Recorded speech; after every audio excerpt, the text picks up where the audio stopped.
from the Salvation Army Social Policy and Parliamentary Unit. Paul, kia ora. Yeah, kia ora, Andrew. That opening question, so any perceived benefit of an online casino to New Zealand society? I'm a bit stumped on this one. Yeah, well, I think we would agree in the Salvation Army that there's not a lot of the net social benefit of gambling doesn't really exist, that it's actually a very large social harm that we need to manage. So we're right in the middle at the moment of a process of attempting to find some way to regulate and control online casino gambling, which at the moment operates completely outside the law in this country, which is also not a satisfactory situation. Is that part of the point, though, that, hey, this does need regulation, we'll bring in regulation, but it seems that this type of regulation is a form of consent, or the government saying, hey, it's okay, but within these guidelines? Well, that's precisely what this is about. It is actually saying that in order to control online casino gambling, you need to regulate it by licensing a certain number of New Zealand-based gambling providers, and then essentially with the aim to exclude other platforms that are not based in New Zealand and don't and can't be regulated to operate safely as they would like to believe you can do this safely.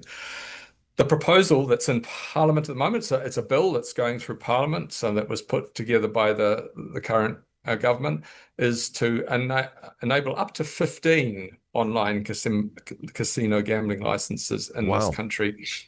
We've got 6 onshore casinos already, so it's a bit unclear why on earth we should need to have that many online casinos. In fact, but the aim is that those casinos then will be regulated, controlled by the Department of Internal Affairs, the gambling regulators in this country, and be required to operate under rules and regulations that ensure harm is minimized. That's the stated goal. Yeah. Unfortunately, what's being proposed feels very much like enabling a gambling industry to expand, an attempt to raise a bit of revenue for the government. And sort of with gambling harm reduction as an afterthought. Yeah. And so we've got deep concerns about the approach that's being taken to this. Even though we agree we've got to do something to try and manage online casino gambling, which is a really harmful Now, product. You guys see the consequences, I suppose. There may be some people listening to this are saying, oh, well, gambling's not harm, it's a freedom of choice, and some people it's just a bit of fun, and I buy a lotto ticket occasionally. But for you guys at the Salvation Army, you see the dark side of this. You see the social harm and the devastation caused by gambling addiction. And honestly, online casinos mean that you can lose the family rent without having to get out of your pajamas, honestly. Pokie machines in the existing casinos do enough harm, but now people can do so without leaving the house. That's got to be worse, right? Exactly. That's the deep concern. We don't really know how much money is already being lost by people on illegal offshore gambling sites. It's probably in the hundreds of millions of dollars. Yeah. And we're seeing that harm coming through, like in the people turning to support from the Salvation Army services. People lose their money and they need both help with immediate things, like paying rent or meeting food needs, but also it is an addictive product. It's designed to be addictive. Yep. People are getting into huge debt, unmanageable debt, and that comes up too through people turning to our financial mentoring services. Yep. It affects tens of thousands of people every year, and it's not just about the person directly affected, because people are losing their families' wealth, and the harm extends beyond the individual themselves, and the harms that occur to others as a result. So this is tens of thousands, more than 100,000 people at least that would be affected. So we need to be really, really cautious, really careful, and really strict about how we handle online gambling, because it's a 24/7 activity. You can minutes lose enormous amounts of money. So there are, we're really anxious. And I guess we're speaking from the Salvation Army out of working for more than nearly 30 years as a service provider around gambling harm Yeah. treatment. And we're at a similar point to where we were in the 1990s around legalizing pokie machine gambling. Yeah. That hasn't been a good experience for our community. And this is another historic moment, 30, 40 years on, where we're looking at legalizing an even more harmful gambling product. Now, the pokie machines, again, this is well documented, but I know that that even the sports clubs are upset about this legislation because they think they're going to lose money. That if online casino gambling is regulated in New Zealand, people will spend less money on pokies. There'll be less money available for your local sports club, although actually it's probably even worse than that. They're not going to lose money. People gambling will just lose more money. Yeah, I think that it's really sad to see the sports and community groups feeling they have to advocate in this way. Firstly, there's not a shred of evidence that there'll be less money lost on pokie machines, Yeah. which is then a source of sports clubs for many sports and community groups funding through the local pokie trusts. But secondly, it's not a great step to being promoting another harmful product Yeah. to help fund what are supposed to be community building and harm reducing activities in our communities. We have been advocating, along with others in the section, including the Problem Gambling Foundation, for the funding for community organizations to be completely separated from this from gambling. It puts, we heard that in submissions from some groups. They feel conflicted morally about having to ask for pokie money because they feel there's nowhere else to go. Yeah. Well, the answer is not to make more pokie money available or more gambling money available. Yeah. The answer is to offer alternatives. And so we're calling really strongly that an alternative fund be available for groups. Now, we mentioned that some of the alleged motivation for this is to bring some regulation to clamp down on illegal offshore online casino gambling. Is there any evidence that will happen? That this regulation, these proposed laws, yes, they'll bring in some new New Zealand-based players that will get taxed and the government will get revenue. But is there any indication that the government will be able to effectively clamp down and eliminate offshore, soon-to-be illegal online gambling? It's really important to try. I think that's the first thing to say. The worst thing is to do nothing. It is, and that's why it is good to be looking at this. It will not be easy, but that doesn't make, it's like all the other areas of online harm that are happening at the moment. Mm-hmm. It is difficult because of the way the internet works and that people find ways to get around blockage and so on. But that doesn't mean it's not something we should try to do. Mm-hmm. And there's a lot of effective technology. Other countries are doing it already and doing it relatively effectively. If New Zealand is willing to put the resources in, and that is a big if, to actually develop the regulatory capacity to manage this, then it can help.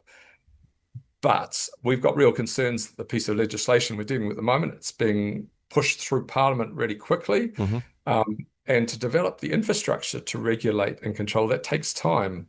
There's a whole nother issue too about having a proper, what we call a venue exclusion process to ensure that people who don't want to be exposed to this can actually self-exclude across all online platforms, as well as casinos and pokie venues.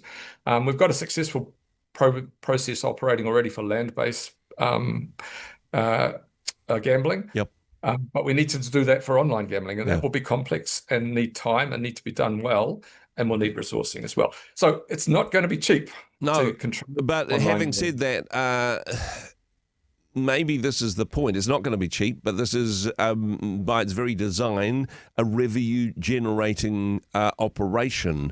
The government's saying they're going to get involved. Of course the government's going to clip the ticket on this, and hey, it may be their motivation, but I'm not judging on this one.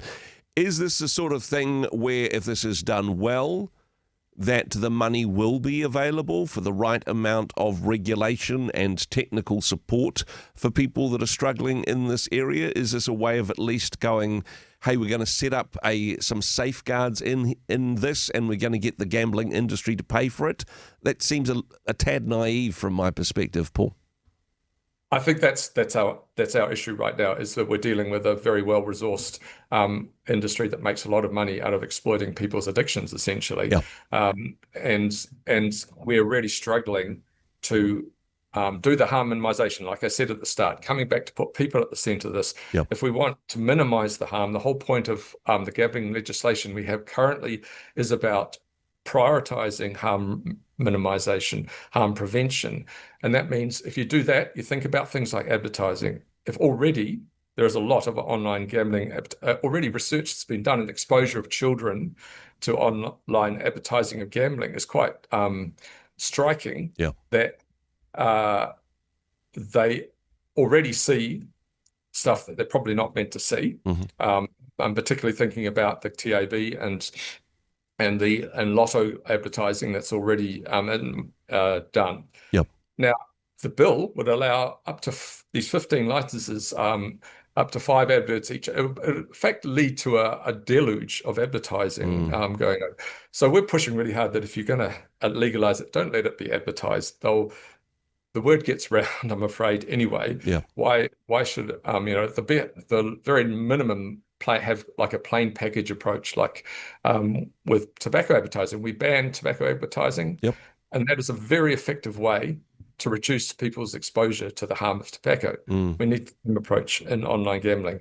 These are the things, and there's a very direct reason for this, because of the exposure, like I say, of children to promoting very subtle attempts to promote gambling in a way that can lead to lifelong harmful addiction patterns in their lives. So you can see our concerns. Yeah. The bill's gone to a select committee.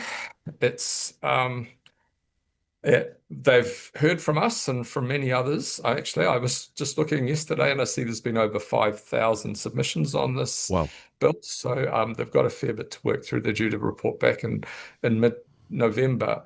And then there will be a time where the politicians in Parliament need to look at this law again. So it's really important that we let our local MPs, our ministers, our political parties know that we want them to protect our community, prioritise that harm minimisation, design laws, put that first, and revenue raising and the like need to take a second place to that, ensuring that we try and keep our kids safe.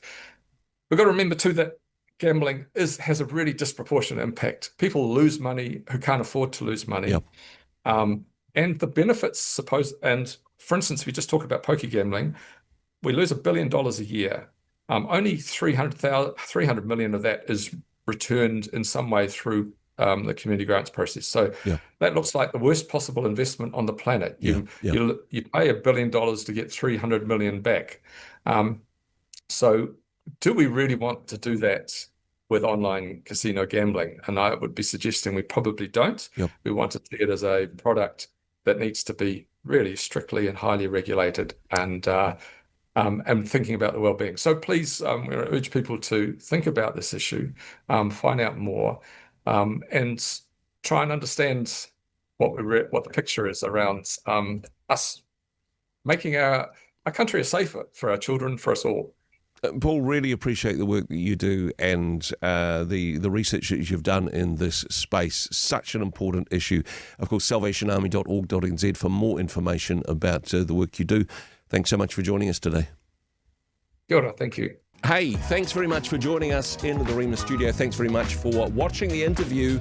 It's kind of nice to have an audience, actually. And if you did like what you watched, then do give us a like, do give us the thumbs up. And if you'd like to see more interviews like that one, or perhaps even better, subscribe and those interviews will come straight to you. Don't forget to turn on your notifications, and we'll see you in the next one. Cheers.